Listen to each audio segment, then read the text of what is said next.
You ever have one of those mornings where you walk outside still half asleep and realize your entire life just changed while you were dreaming? Yeah, that was me. The day I found every single one of my century-old eucalyptus trees lying dead across my cabin property, sawdust and splinters where there used to be shade and peace. Sylvia, our HOA president, clipboard permanently welded to her hand, queen of petty tyranny, had finally done it. She killed my trees.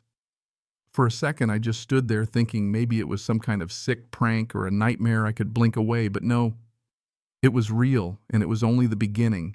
2 weeks after the massacre, the feds showed up in their black SUVs, stamped the whole area as a federally protected flood zone, and if you'd seen Sylvia's face, I wish I'd taken a picture.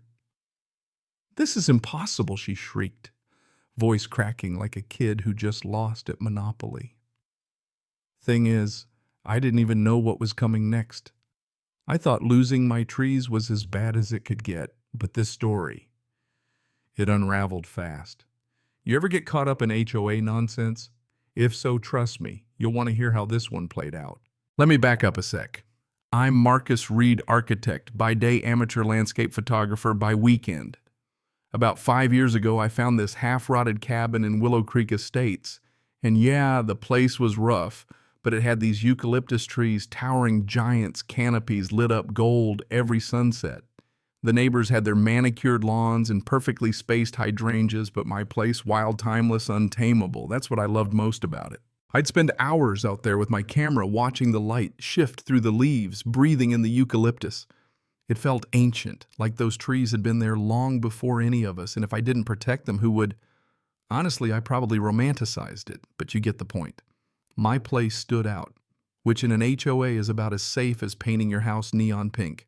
And that's when Sylvia blew in a bureaucratic hurricane in a tailored suit.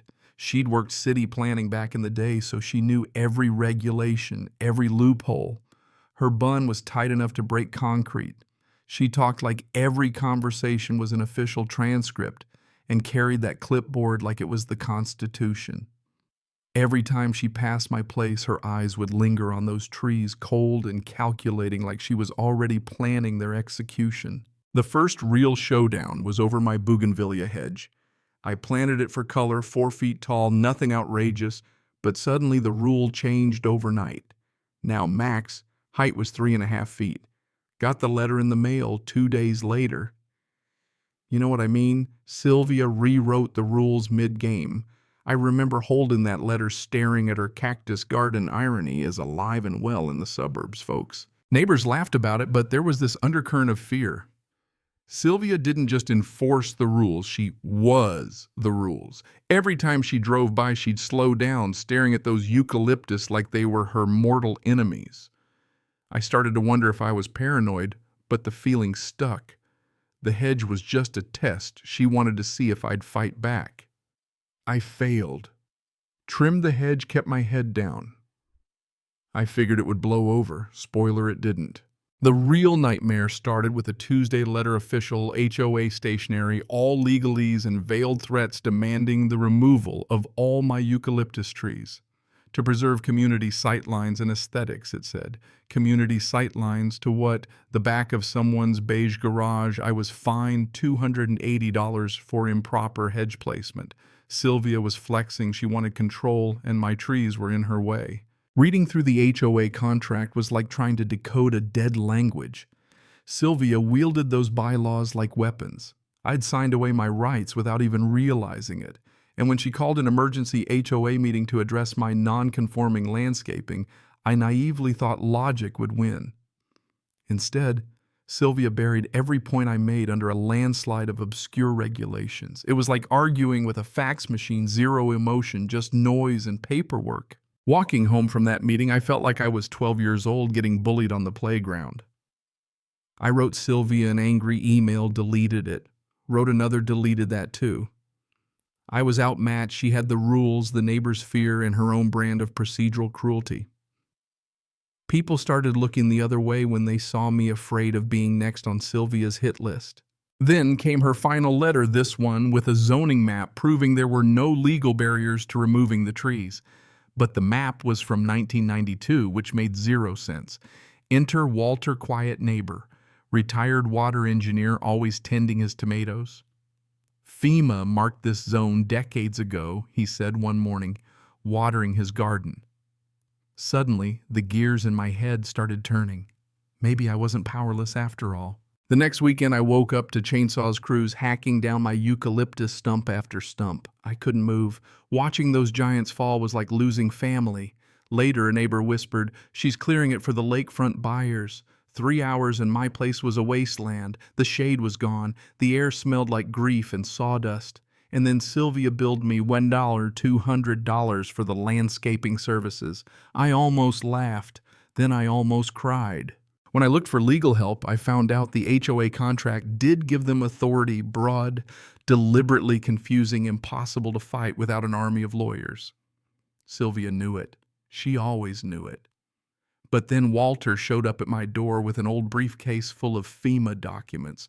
Turns out our cabins had been designated a federal flood zone since the 70s, and those trees were part of a legally protected flood barrier. Federal law explicitly prohibited their removal.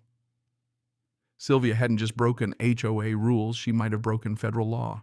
Suddenly I had power, or at least hope. I wasn't brave enough to fight her alone, so I wrote to FEMA as a group made it sound like the whole community was reporting the violation. You know that feeling when you pull a fire alarm and wonder if you did the right thing?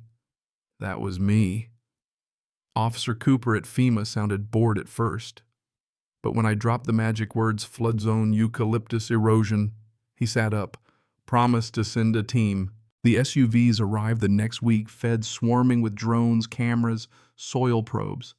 Sylvia tried to claim it was a routine collaboration in the newsletter. Cooper shut her down fast. FEMA does not coordinate with private HOAs. She disappeared, no more clipboard, no more gavel. For 2 days, you could feel the neighborhood holding its breath. At the emergency meeting, the place was packed, neighbors I'd never seen before. Sylvia tried to play it cool, called it a misunderstanding, but she was shaking. When Mrs. Clara, the retired teacher, asked about flood risks, Sylvia's face turned white as a ghost. I stood up, told everyone the truth. FEMA was investigating federal violations. The room froze. Sylvia tried to shift blame, made wild accusations, but it was over. The spell had broken. 3 days later, everyone got the official notice, $85,000 federal penalty, mandatory replanting, and federal oversight for all landscaping going forward. The room gasped when Cooper read the fine aloud. Sylvia lost it, shouting, accusing me of sabotage, calling it government overreach. She looked like her soul had been vacuumed out. The vote of no confidence was unanimous. Watching her walk out, I almost felt sorry for her. Almost. Afterward, the HOA reorganized, picked leaders who actually listened. Mrs. Clara was president. First act was tossing out half the old rules. We started a community garden, got recognized as a protected area, property values even went up. Sylvia sold her place at a loss and vanished. A year later, she showed up, same old HOA pin, but looking tired and beat down.